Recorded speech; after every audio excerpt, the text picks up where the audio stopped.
At 0700 on January 24, 1945, 1st Lieutenant Garlin Murl Conner stood in the frozen command post of 3rd Battalion, 7th Infantry Regiment, watching German artillery tear apart the tree line 400 yards to his front. 25 years old, an intelligence officer barely back from the hospital with wounds still healing, about to become, by the time this day ended, one of the most decorated soldiers of the entire war. The German 19th Army had massed 600 infantry and 6 Mark VI Tiger tanks for a counterattack meant to break the American line near Husson, France, on the edge of the Colmar Pocket. 850 square miles of frozen forest the Germans had held since November, despite every French and American attempt to push them out.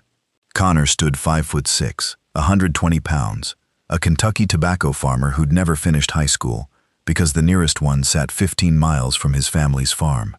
He'd enlisted in March 1941. By January 1945, he'd survived 28 straight months of combat, 10 major campaigns, 4 amphibious landings, and 7 wounds, the most recent one sending him to the hospital just 3 weeks before this morning. 3rd Battalion had been on the line 18 days, temperatures averaging 10 below zero, 43 men already lost to artillery and sniper fire in that stretch alone. Conner worked intelligence now, maps, prisoner interrogation, patrol reports, a job that kept officers safely behind the front line by design. Except Conner had earned 4 silver stars across 4 separate campaigns, doing exactly the opposite of staying safely behind anything, and 3rd Battalion knew what it meant when the situation turned desperate and Conner started moving forward. At 07:15, the German barrage intensified. 12 minutes of shells walking across the forward positions, trees exploding, frozen earth fountaining skyward, then silence, then the sound of tank engines. A runner burst into the command post, 6 Tigers advancing, hundreds of infantry behind them, the whole mass aimed at the battalion's left flank. No American tanks in position to stop 60-ton armor rolling toward foxholes. No tank destroyers either. Only artillery could stop that. And artillery needed a forward observer who could actually see the advance. And the observation post, that should have provided one, had just been destroyed in the barrage. If you want to see how Conner's decision that morning turned out, hit that like button. It helps us share more stories about forgotten heroes. Subscribe if you haven't already. Back to Conner. Conner studied the map. Observing the German advance meant crossing 400 yards of open, snow-covered ground under active artillery fire, then holding a position ahead of the American line, while 6 Tigers and 600 infantry advanced directly at him. He picked up a telephone handset and a spool of wire, looked at his battalion commander, and walked out into the snow without waiting to be asked twice. He ran with the spool in one hand and the handset in the other, wire unspooling behind him, boots breaking through snow crust with every stride. At 100 yards, the German guns opened up, adjusting fire. Shells 40 yards left, then 30 right. Observers clearly watching a single American cross open ground. A shell took out a tree 70 yards ahead in a shower of splinters. Conner kept running. Another landed 20 yards behind him, the concussion nearly taking his legs out from under him. At 250 yards, a shell split a tree directly in his path, and he vaulted the fallen trunk without breaking stride, while hot shrapnel hissed in the snow around him. A shell 15 yards to his left threw frozen dirt over him, hard enough that his ears rang past the point of hearing his own breathing. He crossed the American foxhole line at 300 yards, to soldiers staring at an intelligence officer, sprinting straight toward the German advance with a telephone trailing behind him. 30 yards past the foxholes, he found what he needed, a drainage ditch barely 18 inches deep. Not enough to stop a bullet or a shell fragment, but enough to keep his silhouette below the snow line while giving him a sight line on the entire German advance. He dropped in. The wire had held. He cranked the handset and reached the fire direction center 3 miles behind the line. 12 American 105mm howitzers, and Conner was now the only set of eyes that could aim them. 200 yards out, German infantry advanced in disciplined rushes, squad covering squad. Behind them, 4 visible Tigers pushing through smaller trees like they were saplings, staying in the tree line for cover, but coming steadily closer. Conner was alone, 30 yards ahead of his own line, in a ditch that offered almost no real protection, with 600 German soldiers walking directly toward him, and nobody aware he was there yet. He called the mission, "Enemy Infantry in the Open, Adjusting," and counted the 40 seconds until the sky screamed. The first salvo landed 150 yards behind the German formation, too far, and the Germans barely reacted, assuming the Americans were still guessing at their position. Conner corrected. "Drop 100. Fire for effect."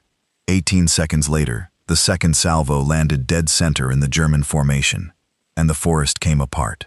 12 shells, 168 pounds of high explosive detonating among 600 men in attack formation.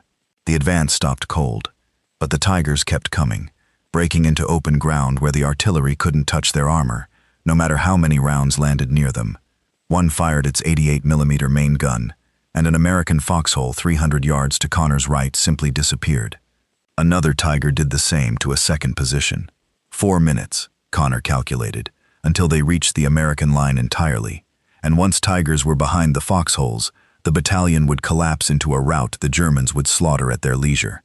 Conner shifted fire onto the tanks directly, accepting that artillery wasn't built to kill armor and doing it anyway, walking shells closer and closer until one caught the lead Tiger's track and stopped it dead. Another hit a second tank's engine deck and started it smoking. 4 Tigers kept advancing anyway, and their commanders had spotted his muzzle flashes and the telephone wire. They adjusted course. They were coming for him specifically now. At 150 yards, close enough to read the unit markings on the turrets, Conner made the call that would define the entire action. "Fire on my position." The fire direction officer asked him to confirm.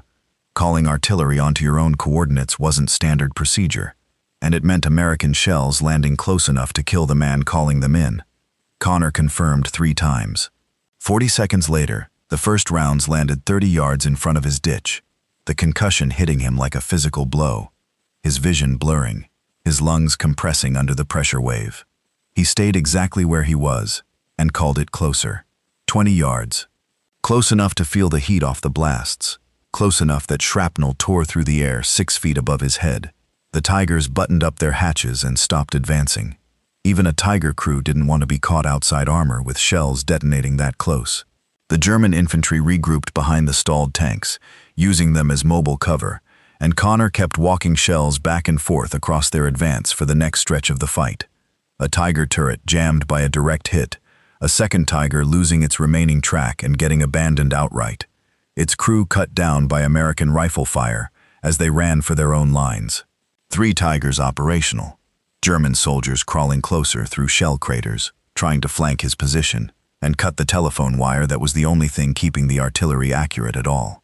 40 minutes in the ditch at 10 below zero, hands and feet gone numb, frozen dirt raining into his eyes and mouth every time a shell landed close, the handset slick with ice in his grip.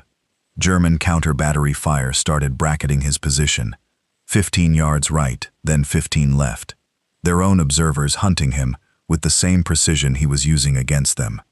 3rd Battalion watched from their foxholes, one lieutenant lying in a shallow ditch, calling artillery down on his own coordinates, German shells trying to kill him from one direction, and American shells landing close enough to spray fragments into the edge of his ditch from the other, and he simply wasn't moving.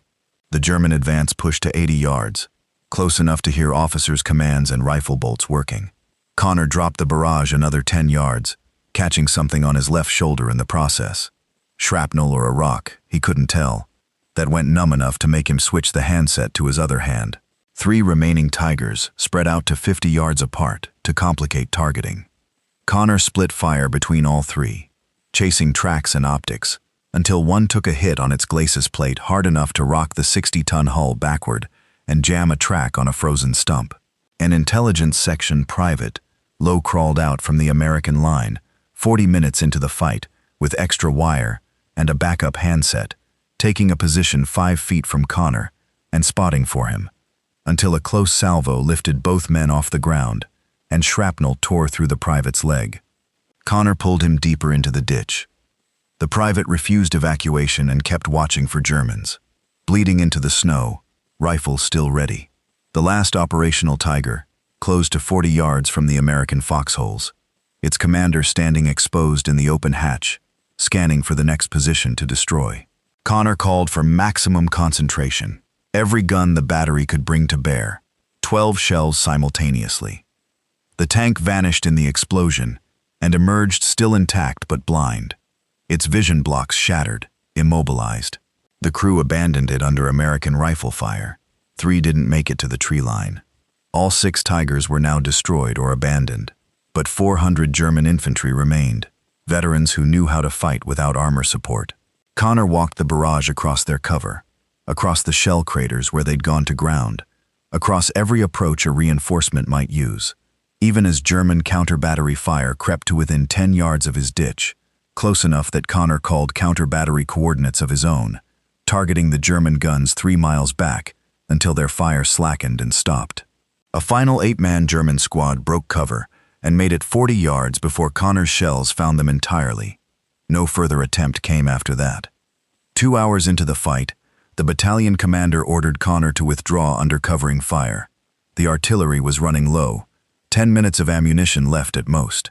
Conner stayed anyway, because withdrawing meant blinding the artillery entirely at the exact moment the Germans might mass for one last push. He kept the shells falling on the retreating Germans, made certain the retreat didn't turn into a regroup, made certain the message landed as hard as the ordnance. Attacking 3rd Battalion's position again would mean death. 3 hours after he'd first picked up that telephone, the counterattack was over. Conner stayed another 20 minutes making sure no follow-up was coming before his legs, locked from 2+ hours in frozen earth, finally carried him upright. He helped the wounded private stand, and the 2 of them walked back toward a foxhole line, where soldiers stared silently at the cratered moonscape between the ditch and the German positions, at pieces of 6 Tigers scattered across 200 yards, at a battlefield that had gone completely still. 53 confirmed German dead, 78 wounded left behind. Total German losses estimated well past 150 once their own retreat carried away the rest. All 6 Tigers destroyed or abandoned. 3rd Battalion lost 11 killed and 23 wounded, nearly all of it in the opening barrage and tank fire before Conner reached the ditch. After he began directing artillery, American casualties stopped entirely. The battalion held that ground for 8 more days. The Germans never attacked again. On February 10, 1945, Lieutenant General Alexander Patch personally presented Conner with the Distinguished Service Cross. His battalion commander had recommended the Medal of Honor outright, but the paperwork moved too slowly against a war that was already rotating Conner home after 28 consecutive months in combat. He sailed from Le Havre in March, was discharged that June, and came home to a parade in Albany, Kentucky, where Medal of Honor recipient Alvin York himself spoke, a fellow small-town soldier from 50 miles away who understood exactly what Conner had done, even if Conner himself refused to discuss it. He met Pauline Wells at that same parade, 20 years old, unable to believe the quiet farmer in front of her matched the citations read aloud that day. They married that July and built a life on Indian Creek. No electricity, no running water. Tobacco and corn worked with mules the same way Conner's family always had, until the government flooded the farm for Lake Cumberland in 1950, and they started over in southeastern Clinton County. Conner ran the County Farm Bureau for 17 years, helped fellow veterans file benefit claims, and never once discussed January 24, 1945, telling anyone who asked that he'd left those memories across the Atlantic and had no intention of bringing them home. His medals sat in a cardboard box at the bottom of a duffel bag in a closet for over 50 years. In 1996, a veteran named Richard Chilton wrote to the Conner home, researching his late uncle, a soldier who'd served alongside Conner and died at Anzio. Conner told him the story, how he'd carried the man to an aid station and stayed with him until he died, and broke down crying 52 years after the fact. Pauline pulled out the old duffel bag looking for anything else useful, and when Chilton opened the cardboard box and read the citations inside, his hands started shaking. He told Conner and Pauline, flatly, that this man should have received the Medal of Honor. What followed was a 22-year campaign that outlived Conner himself. He died on November 5, 1998, at 79, before the Army Board even ruled. Rejected in 1997, rejected again in 2000. Pauline kept gathering eyewitness statements from soldiers who'd watched the whole 3 hours from their foxholes, resubmitted in 2008, sued the Army in federal court in 2014, and lost on a technicality about timing, appealed to the Sixth Circuit, and finally, after historians, retired generals, and multiple state legislatures had all weighed in publicly on Conner's behalf, watched the Army Board unanimously recommend the upgrade in 2015. Congress passed legislation waiving the statute of limitations specifically for his case. On June 26, 2018, 22 years after Chilton opened that cardboard box, 20 years after Conner's death, President Trump presented the Medal of Honor to 89-year-old Pauline Conner in the White House East Room. The citation was read aloud in full. Volunteered to run 400 yards through enemy fire, directed artillery for 3 hours from an exposed position, called fire onto his own coordinates, killed roughly 50 German soldiers and wounded 100 more, stopped 6 Tiger tanks, saved his battalion.